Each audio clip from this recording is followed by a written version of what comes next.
दो समानांतर रेखा को एक तिर्यक रेखा काटती है तो ये अंदर वाला जो कोण है अंतः कोण, ध्यान दीजिएगा, देखा जाए ये अंदर में जो ये कोण है अल्फा और बीटा, यानी अंतः कोण का योग जो है, ध्यान दीजिएगा, ये अल्फा प्लस बीटा अंदर वाला कोण का योग होता है 180 डिग्री। याद रखिएगा, हालांकि आप जानते भी होंगे कि दो समानांतर रेखा को एक तिर्यक रेखा काटती है तो अंतः कोण यानी अंदर वाला दोनों कोण का योग अल्फा है और बीटा है, दोनों का योग कितना होता है 180। तो इसी कंसेप्ट को देखते हुए हम लोग इसको बनाएंगे। ध्यान दीजिएगा, तो दो गो समानांतर रेखा है, जिसको दो समानांतर रेखा को एक तिर्यक रेखा काटती है तो अंतः कोण यानी 4x अब प्लस ही क्या है 3x प्लस 5, यानी ये वाला और ये वाला का योग, योग मतलब जोड़, कितना होता है 180 डिग्री होता है। तो 4 और 3 7 यानी 7x हो जाएगा, अब प्लस ही 5 अब बराबर 180 डिग्री। अब 5 जाकर उधर घट जाएगा तो ये 7x 5 घट जाएगा तो ये कितना हो जाएगा 175 हो जाएगा। 7 से काटिएगा तो ध्यान दीजिएगा x का वैल्यू जो होगा यहां पे ध्यान दीजिएगा 7 दूनी 14 हो जाएगा, तो बच जाएगा 3, तो 35 7 पचे 35। हम लोग जानते हैं कि रेखा पर के एक तरफ का कोण कितना होता है, एक तरफ का कोण 180 डिग्री होता है। रेखा पर का एक तरफ का कोण, कोई लाइन है, लाइन के एक साइड का जो कोण होता है, एंगल जो होता है वो 180 डिग्री होता है।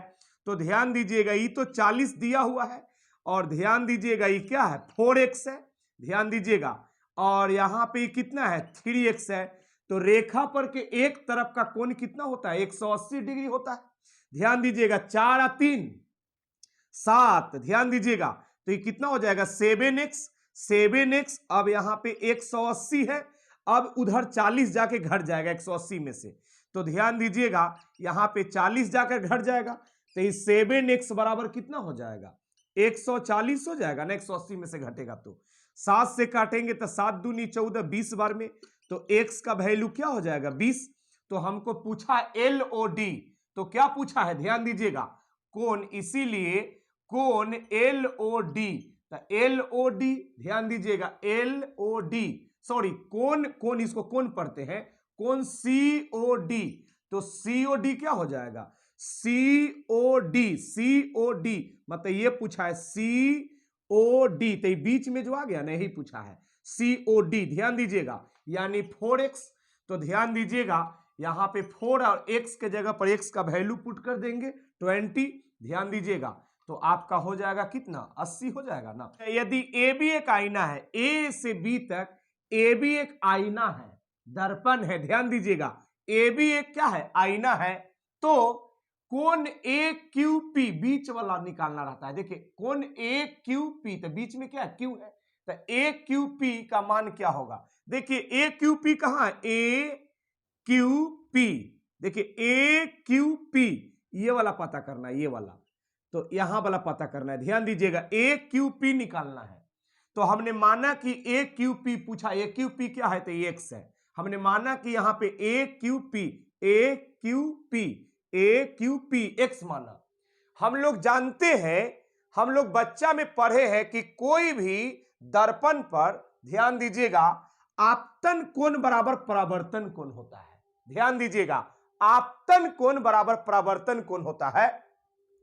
कोई भी आईना पर इधर से अगर लाइट मारिएगा, लाइट जलाइएगा, तो जितना कोण से आएगा ना उतने कोण से ही बाहर रिफ्लेक्ट होगा, निकल जाएगा, यानी आपतन कोण बराबर परावर्तन कोण। तो यहां से देखिए, यहां से लाइट मारता है, तीर का चिन्ह देख रहे हैं, तो इस आईना पर पड़ता है, तो फिर ही लाइट इधर रिफ्लेक्ट हो जाता है। ध्यान दीजिएगा, तो जितना कोण से आता है ना उतने कोण से जाता है, यानी आपतन कोण बराबर परावर्तन कोण होता है। तो हम इसको x माना है, तो ये भी मतलब आएगा x कोण से, ध्यान दीजिएगा, तो जाएगा भी x कोण से। बात समझे, डिग्री है यहाँ, कोण है तो डिग्री मानिए।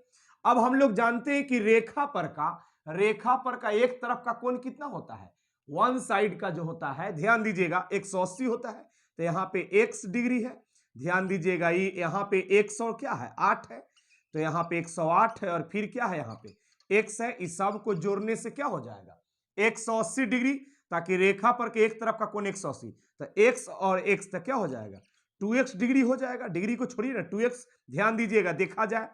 अब यहाँ पे 180 डिग्री में से 108 डिग्री इधर जाकर क्या होगा घट जाएगा, तो ये 2x बराबर 108 में देखिए 0 में से 8 नहीं जाएगा, तो यहाँ पे 10 में से 8 जाएगा तो कितना 2, 10 में से 8 जाएगा 2, अभी 7 में से 0 जाएगा तो कितना हो जाएगा 7।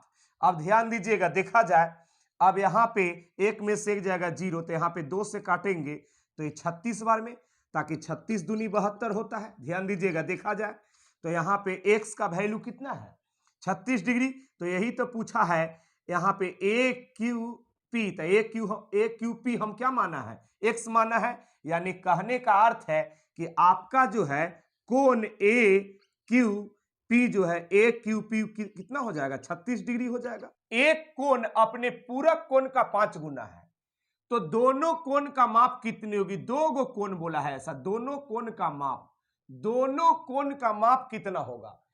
कोई भी कोण पूरक तब कहलाता है जब दो कोण का योग 90 होता है ना, तो पूरक कोण कहलाता है। ध्यान दीजिएगा, एक कोण अपने पूरक कोण का 5 गुना है, एक कोण अपने पूरक कोण का 5 गुना है। अगर ये 1 है तो ये 5 है। ध्यान दीजिएगा, एक कोण अपने पूरक कोण का 5 गुना है, तो माना कि 1 है तो ये 5 है। ध्यान दीजिएगा, एक कोण अपने पूरक कोण का 5 गुना है, तो माना कि 1 है तो ये 5 है।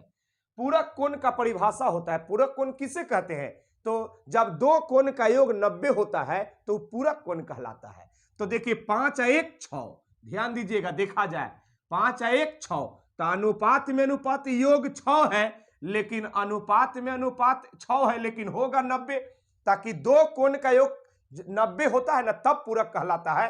तो देखिए एक कोण अपने पूरक कोण का 5 गुना है, पूरक कोण का चर्चा है यानी 90 होगा, तो है 6 योग है 5 1 6 लेकिन है 90 क्यों, ताकि पूरक बोला है। ध्यान दीजिएगा, यहां 6 का 6 एक बार में, 6 से क्या बार में 15 छक्का 90 यानी 15 हो जाएगा। ध्यान दीजिएगा 1 का वैल्यू कितना 15 हो जाएगा। तो दोनों कोण की माप कितनी होगी, ध्यान दीजिएगा दोनों कोण का माप कितना होगा, ध्यान दीजिएगा देखा जाए तो 1 का वैल्यू 15 है, तो 5 का वैल्यू 15 25 75 हो जाएगा। ध्यान दीजिएगा 1 का वैल्यू 15 है, तो 1 का वैल्यू यहां क्या हो जाएगा 15, यानी दोनों कोण का माप बताना है, तो यहां हो जाएगा 75 और क्या 15। ध्यान दीजिएगा, अगर मेरा वीडियो आपको अच्छा लग रहा है तो प्लीज इसे लाइक करें, सब्सक्राइब करें और अपने दोस्तों में भी शेयर करें।